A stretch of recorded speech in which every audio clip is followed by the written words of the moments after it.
오늘의 말씀은 창세기 1장 1절에서부터 19절까지 말씀의 내용을 살펴보기로 하겠습니다. 누구나 다 아는 내용이겠지만 이 창세기를 모르고 연구하지 아니하면 예수님을 믿는 본질을 놓칠 수 있기 때문에 다시 한번 꼼꼼히 우리 각자 진단해 보기를 바랍니다. 하나님께서 그 아담에게 선악과를 먹지 말라고 말씀을 하셨는데, 이 선악과를 먹고 난 다음에 하나님이 아담에게 13절에 내가 어찌하여 선악과를 먹었느냐 그렇게 하나님이 물으셨을 때 아담이 하나님께 그런 대답을 하지요. 하나님이 주신 여자가 먹으라고 해서 먹었습니다. 그러니까 또 여자가 대답하기를 하나님 만든 들짐승 뱀이 나더러 먹으라고 해서 먹었어요. 그러자 하나님이 뱀에게 내가 왜 그렇게 하였느냐 질문을 하시면서 내가 그렇게 하였은즉 너는 저주를 받을 것이다 라는 내용이 나오지요. 그래서 창세기 3장 14절에 이 내용을 보면 하나님이 뱀에게도 저주를 하시고 또 사람에게도 저주를 하시고 난 후에 이 세상은 너무나 살기가 어려운 세상이 되어버린 거예요.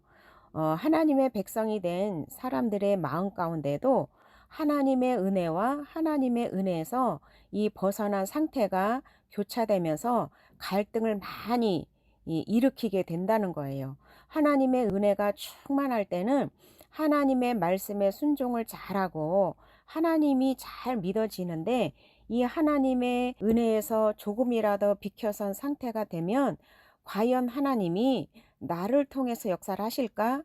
과연 하나님께서 내 문제를 해결해 주실까 하는 그런 의구심에 빠질 때가 참으로 많잖아요. 그래서 이 세상은 선한 자나 악한 자 사이에 싸우면서 살아가고 있고, 또 하나님의 백성들의 심정 속에서도 하나님의 은혜와 이 타락이 자꾸 교차되는 그런 상황에서 이 마음의 갈등을 일으키는 이 삶을 살아가게 된다는 거지요. 왜냐하면 하나님이 선악과를 먹지 말라고 하셨는데 선악과를 먹은 이후에 하나님으로부터 저주를 받았기 때문에 다 그렇다는 거예요. 하나님의 백성들이 하나님의 은혜 가운데서 계속 은혜 길을 걷지 못하고 타락하는 그러한 상황 속에서 우리에게 말씀의 기쁜 소식을 전해주고 있는 거예요. 이 기쁜 소식을 점검하면서 하나님의 은혜를 나누는 시간이 되기를 바랍니다. 14절에 보면 내가 이렇게 하였으니 배로 다니고 흙을 먹고 살아라 하시고, 사람에게는 하나님의 형상에 따라 만든 사람에게는 이 구원의 계획을 가지고 하나님께서 21절에 이 구원의 계획을 예표하시고 가죽옷을 지어서 입히시는데, 유독 뱀에게만은 이 구원의 계획을 하나님이 세우지를 않으셨어요. 이것 자체가 하나님께서 이 뱀에게 내린 첫 번째 저주인 하나님과 상관이 없는 자로 만드신 거라는 거지요. 하나님과 상관이 없는 것이 가장 큰 저주라는 거예요. 이 세상에 사람이 살다가 많은 사람들이 충고를 하다가 안 되면 뭐라고 말을 하나요? 잘못 사는 삶을 누군가가 충고를 하다가 안 되면 뭐라고 말을 하나요? 아이, 그냥 내버려 둬. 그냥 내버려 두라고 그렇게 말을 해요. 이 내버려 두는 자체가 엄청난 저주라는 거예요. 그래도 간섭하는 것은 사랑의 여지가 남아 있다는 거지요. 그런데 하나님께서는 뱀을 향한 하나님 마음에는요, 전혀 구원해 주시고자 는 그런 마음이 없다는 사실이에요. 우리 인간들에게는 하나님께서 저 영혼 구원해 줘야지겠다라는 그런 사랑의 여지가 남아 있는데, 뱀에게는요 하나님의 사랑의 여지가 아예 없으시다는 거예요. 그러면 뱀과 우리를 비교를 해보면 우리는 어때요? 우리는 하나님의 더욱 사랑을 많이 받고 있는 이 존재라는 것을 알 수가 있어요. 반대로 말한다면 뱀은 우리가 무시해도 될 존재라는 거예요. 우리는 뱀을 무시할 만한 그런 존재로 우리는 인식을 해야 된다는 거지요. 다시 말하면 우리는요, 뱀 뒤에서 역사하는 이 마귀의 세력, 이 사단의 세력을 무시해도 될 만한 존재라는 거예요. 왜냐하면 사단은 우리보다 능력이 많고 지혜가 많지만 하나님의 사랑에서 배제된 존재이기 때문에 그렇게 무시해도 된다는 거예요. 하나님의 사랑이 우리를 둘러싸서 뱀의 권세를 능히 이길 수 있는 힘을 주셨기 때문에 그렇다는 거예요. 이 뱀은 어떤 존재라고요? 우리가 무시해도 되는 존재라는 거예요. 뱀은 하나님의 사랑의 선상에서 제외된 존재인 거로 우리는 뱀을 무시해도 된다는 것을 늘 마음속에 인식하기를 바랍니다. 또 뱀이 하나님께 저주를 하셨는데 뱀의 존재에게 저주를 하셨죠. 존재, 이 존재라는 것이 뭐예요? 있는 그대로의 이 모습이 존재이지요. 그래서 그 장소에 있는 자체인데, 그런데 뱀은 하나님이 맨 처음에 지으셨을 때 각종 짐승들보다 아주 멋있게 아름답게 화려하게 그렇게 지었다라고 성경에 기록되어 있어요. 그런데 하나님이 저주를 하시면서 배로 기어 다니라고 그렇게 말씀을 하셨죠. 그러면 어떤 모습일까요? 다리도 빼버렸어요. 날개도 빼버렸어요. 그러면 뱀은 보는 자마다 어떻게 보여요? 흉측하고 징그러운 모습으로 그렇게 전락을 해버린 거예요. 어릴 때 가지고 놀았던 곤충 중에 여러분 방앗개비 아시죠? 방앗개비가 다리가 얼마나 긴지 두 다리를 잡고 방아를 쪄라 방아를 쪄라 그렇게 하면서 가지고 놀다 보면 어느새 다리 하나가 뚝 잘라져 나가버려요. 또 한창 가지고 놀다 보면 날개도 떨어져 나가고 몸뚱이만 나중에 남게 돼요. 그러면 어때요? 징그럽다고 버려버렸지요. 이처럼 하나님이 만들어 놓으신 그 자체 그대로 있을 때가 가장 아름답다는 거예요. 우리가 길을 가다 보면 비둘기가 다리를 쩔뚝쩔뚝 하는 것을 눈에 띄게 되면 그 모습을 보면 아유 쯔쯔쯔 불쌍해라 그런 동정심이 있어요. 사람들의 마음속에 이 동정심을 불러일으킨다는 거예요. 그런데 뱀을 보면 전혀 동정심이 안 가요. 팔다리 다 띄고 날개 띈 메뚜기 몸뚱이를 봐도 징그러운데 죽어 있는 것도 아니고 살아 있으면서 배로 기어다니는 이 뱀을 보면요, 사람들이 다 혐오스러워 하면서 징그러워 하잖아요. 왜 그래요? 존재가 귀한 존재가 아니고 천한 존재로 변해버렸기 때문에 그렇다는 거예요. 무엇 때문에요? 하나님이 저주하셨기 때문에. 그렇게 배로 기어다니는 이 뱀에게 아이고 안 됐다 인정을 베풀어 주는 사람이 아무도 없고 혐오스러운 존재로 변해버렸다는 거예요. 존재가 저주를 받았기 때문에 그렇다는 거예요. 그러면 또 뱀이 어떤 저주를 또 받았느냐면 너는 평생 흙이나 먹고 살아라 하고 뱀이 가장 싫어하는 것이 흙이랍니다. 가장 맛있는 음식을 먹을 수 있는 존재가 가장 맛없는 흙을 먹고 살아야 되는 존재로 전락해 버린 거예요. 다시 말해서 이 마귀는 영광을 먹고 살려고 했던 그런 존재였어요. 그래서 하나님의 영광까지도 자기가 빼앗아 먹으려고 했던 존재였어요. 그런데 영광이 아닌 후욕을 먹게 된 거지요. 흙을 먹고 살게 됐던 거예요. 사람 속에 있는 죄를 먹고 살도록 하나님으로부터 저주를 받은 거예요.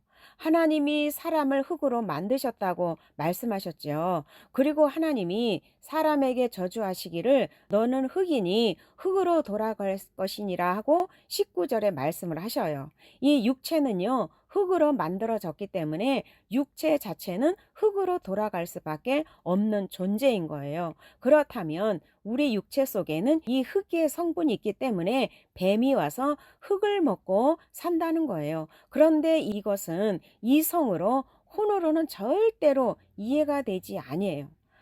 다시 말해서 하나님의 영으로 보면 이 마귀가 와서 흙을 먹는데 뱀은 땅에 있는 흙을 먹지를 않아요. 마귀는 움직이는 흙, 육체, 이 혼 속에 우리 인격 속에 들어와서 먹고 산다는 거예요. 하나님이 흙으로 만든 인간의 육체가 무엇이라고 말을 하는가 하면요. 갈라디아서 5장 19절과 21절을 우리가 살펴보기로 하겠습니다. 19절에 보면 육체 일은 현저하니 곧 음행과 더러운 것과 호색과 우상 숭배와 술수와 원수 맺는 것과 분쟁과 시기와 분냄과 당짓는 것과 불리함과 이단과 투기와 술 취함과 방탕과 또 그와 같은 것이라. 전에 너희에게 경계한 것 같이 경계하노니 이런 일을 하는 자들은 하나님의 나라에 유업을 받지 못할 것이요. 이렇게 기록되어 있어요. 뱀은 흙을 먹고 산다 그랬지요.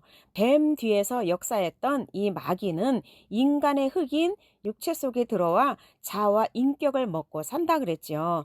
그런데 인간은 이 육체를 가지고 지금 읽었던 내용대로 진행해 나간다는 거예요. 인간의 육체가 다니면서 우상 숭배를 하지요. 술수를 하지요. 원수 맺는 일을 하지요. 시기하고 분내고 당짓는 일을, 이런 일을 진행하는 자들에게 마귀가 딱 들러붙어서 먹고 산다는 거예요. 그러면 육체에 속한 일을 하는 사람은 어떤 사람이에요? 마귀의 밥이 되겠죠. 그래서 고린도전서 3장 1절과 2절에 보면 그런 내용이 나와요. 형제들아, 내가 신령한 자들을 대함과 같이 너에게 말할 수 없어서 육신에 속한 자 곧 그리스도 안에서 어린아이들을 대함과 같이 하노라. 내가 너희를 젖으로 먹이고 밥으로 아니하였나니 이는 너희가 감당치 못하거니와 지금도 못하리라. 고린도전서 3장 1절 2절을 보면요. 이 마귀의 밥이 안 된 사람을 하나님께서 뭐라고 말을 하냐면 신령한 자라고 말을 하는 거예요. 그리고 마귀의 밥이 된 자를 명하여 육신에 속한 자라고 그렇게 기록하고 있어요.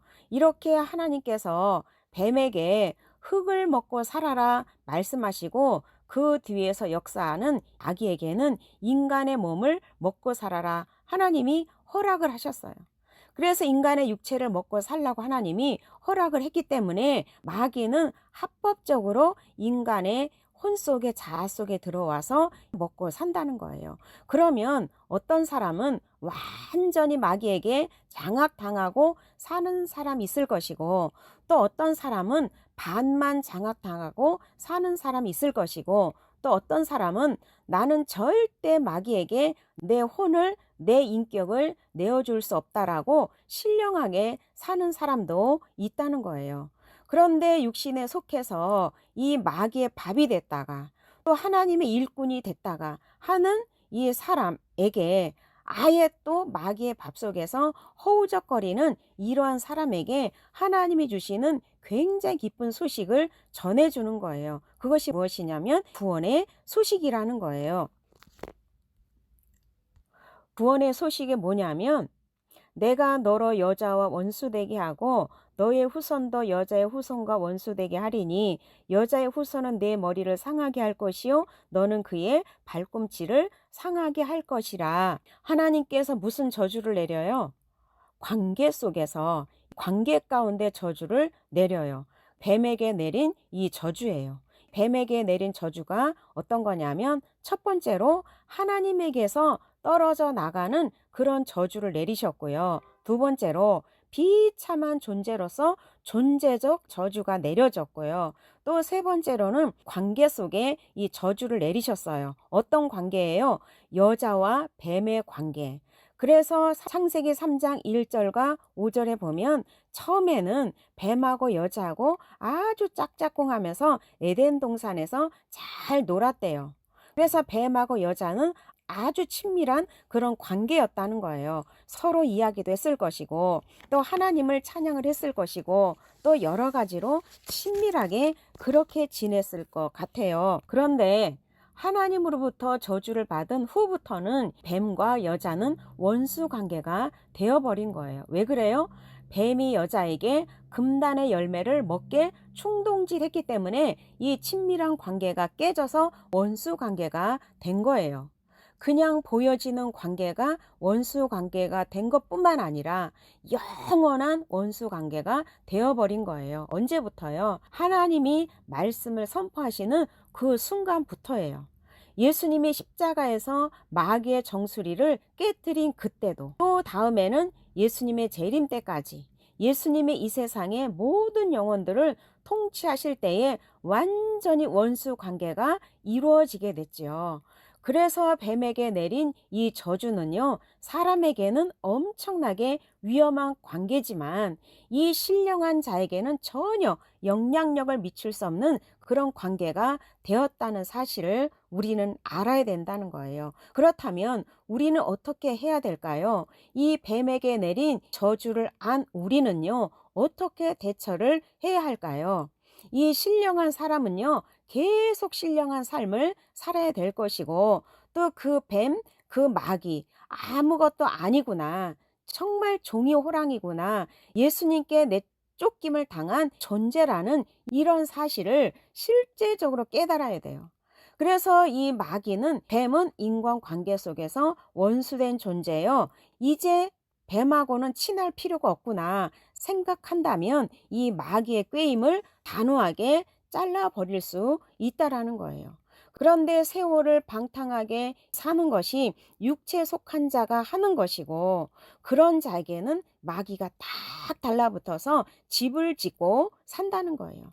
그래서 우리가 세월을 방탕하게 사는 사람이, 우리는 얼굴 표정을 보면요, 마귀의 표정이 그대로 드러나 있어요. 왜 그러냐면 마귀가 완전히 잡았기 때문에 안색만 봐도 마귀의 얼굴을 볼 수가 있다는 거예요. 그래서 술 취하고 방탕한 삶을 사는 사람을 보면 마귀가 그대로 잡았기 때문에 이 마귀의 그림자가 드리워져 있어요. 그러면 미래가 열릴까요? 안 열릴까요? 이미 저주받은 자와 짝꿍을 한다면 하나님의 축복이 임하지를 않는다는 거예요. 뱀은 이렇게 저주받은 존재라는 거예요. 뱀은 하나님께 다시 한번 나 좀 봐주세요라고 재고를 요청할 수 없는 존재라는 거예요. 제 스스로 비참하게 떨어진 존재요. 관계 속에 갈등을 유발시키는 존재로 저주를 받았다라는 거예요. 그래서 우리는 이러한 존재들과 함께 살 필요가 없다라는 기쁜 소식이라는 거죠. 왜냐하면 예수님이 십자가에서 그 존재를 박살내 버렸기 때문이라는 거예요. 그 예수님을 믿는 우리는 자기가 박살내어진 이 사건이 내 사건이 되기 때문에 그럴 필요가 없다는 거예요. 우리는 이 사실을 믿어야 된다는 거지요. 어떤 사람은요, 예수님이 이미 이겨 놓으신 것이 어떻게 내가 이긴 겁니까? 그렇게 묻는 분도 계실 거예요. 이 성경은요, 대표성의 원리예요. 아담이 범죄한 이후로 태어난 모든 사람은 이 죄 가운데 태어났다고 그렇게 말씀하셨어요.